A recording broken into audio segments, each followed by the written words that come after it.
Cyberpunk 2077 is still good for its September release date, and Pokémon Sword and Shield rage quitters are being investigated. I'm Andrew Dornan, and this is my show, What's New?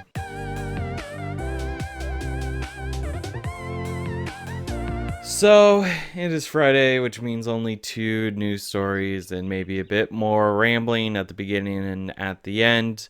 My lighting is horrible today. I didn't feel like turning on my ceiling lamp. So you're just going to have to put up with this because I have to put up with this.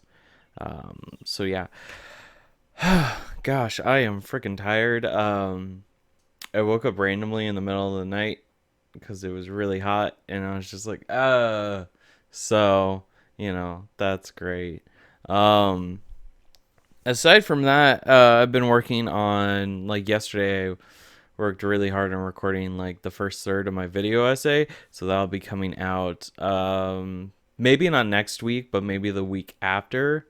So like not next Tuesday, but the Tuesday after that. So I'll post that up on Facebook as well as on the YouTube channel, just so that way there's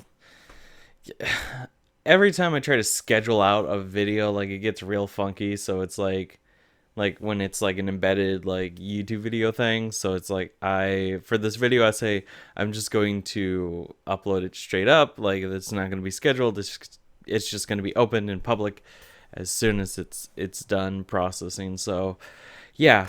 Other than that, I've just been building up the catalog of audio-only versions of Andrew Dornan's What's New, and I'll eventually get them up on the website. I need to figure out exactly how I'm going to put them up on the website, but once I figure that out, then it's just smooth sailing from there. But yeah, I think that's everything, so we're going to go ahead and jump into the news. Our first news story of today is that Cyberpunk 2077 is still good for its September release. This is very nice. Some good Cyberpunk 2070 news. We're finally getting some good news about it. This comes from CD Projekt Red's latest financial statement, wherein they say that Cyberpunk 2077 is still good for its September 7th release date. And then on top of that, the statement also goes on to say that the company is well prepared to work through these tough times and that it has no shortage of motivation across its staff, which is very nice.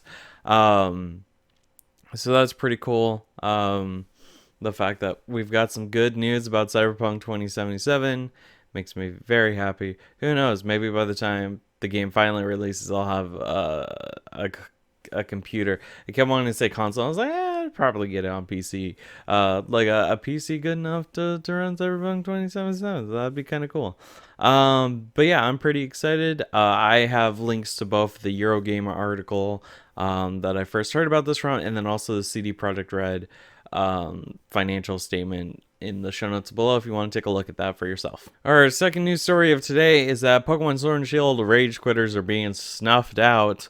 So to let you know exactly how rage quitting works in Pokemon Sword and Shield, there is a new exploit in the competitive side of Pokemon Sword and Shield. So if for those of you who may not know, in the latest Pokemon entry, Sword and Shield, there's actually in-game competitive play options, and I think it's called ranked or something like that. There's tournaments, and then there's ranked battles, I believe. Well, there's a new exploit, like a new bug found in that competitive play side, where if you turn off your Switch at just the right moment after losing a match, it won't count against you. Now, this does call into question like how many of those are actually rage quits and how many of those are people whose internet just kind of cut out. I feel like, knowing, from an outsider's perspective, what I know about the competitive scene, I personally feel like 99% of these instances are rage quitters, just from my personal experience and from what I've seen. But there is an investigation currently ongoing about how many of these are rage quitters, how many of these are just internet connection failures. And then from there, they will punish those who rage quit by issuing bans.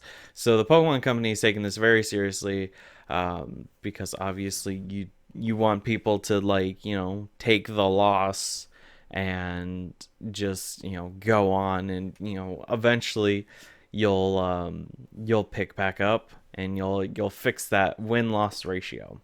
But yeah, it's honestly, because I don't have Sword and Shield, I've never ran into anyone who's rage quit on me. All of the Pokemon fights that I have done, I have played them out all the way to the end. None of them were competitive. Even when did I ever do competitive? I didn't do official competitive, but I did. There was a long time ago, I was trying to work on becoming like a professional Pokemon player, and then life got in the way, so I just kind of had to put it on the back burner. But I did do some like practice competitive battles, and none of them, neither myself nor Dan or the ex-friend rage quit, and I didn't rage quit. So yeah. Also, that was really rambly. We're at 8 minutes, although most of that was spent trying to start the first story. So it's whatever. I personally, I think rage quitting is a little dumb in the competitive scene. In the casual scene, it's fine. But I mean, I don't know. Maybe I'm just too tired to understand the mentality of a rage quitter. But yeah, so that's that story, and that's my opinion. All right, that's going to be it for today. Thank you so much for watching. Let's just get this off of the tripod. These are my notes for the show. And in fact, I have the notes open on the computer behind me. Just because in the past I've needed that document open so I can copy paste the links and whatnot into the show notes, and I have to keep opening it up. But I've decided to think ahead and keep them open. But yeah, that's going to be it for today. Thank you so much for watching. On Monday, we will have more news as per usual. I've been thinking about this show in general, and if you go to the Andrew Dornan's What's New page, you'll see that I only have so many coming soon thumbnails put up, and that goes all the way through to the end of April. That is the current plan, where I just I keep doing the show until the end of April, and then from there I will probably put up to a vote if you guys want to see more episodes. In that case, I'm going to take a month break, and then I'm going to find a way to restructure the show, maybe to be, once a week, or something more. I'm not entirely sure. But I'll restructure the show, and then it'll become season 3. And so, we'll have season 1 was the mess before I started doing the show for my broadcast class. Season 2 is what you're watching now, and then season 3 will be something different. So yeah, thank you so much for watching. I said that for the 3rd time now. If you enjoy my content, want to know ways to support me and my content, I have a link to the support the content page in the show notes below.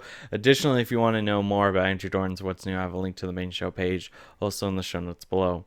Thank you so much for watching. Said it for the 4th time now, and I will see you Monday for more Andrew Dornan's What's New. Bye-bye.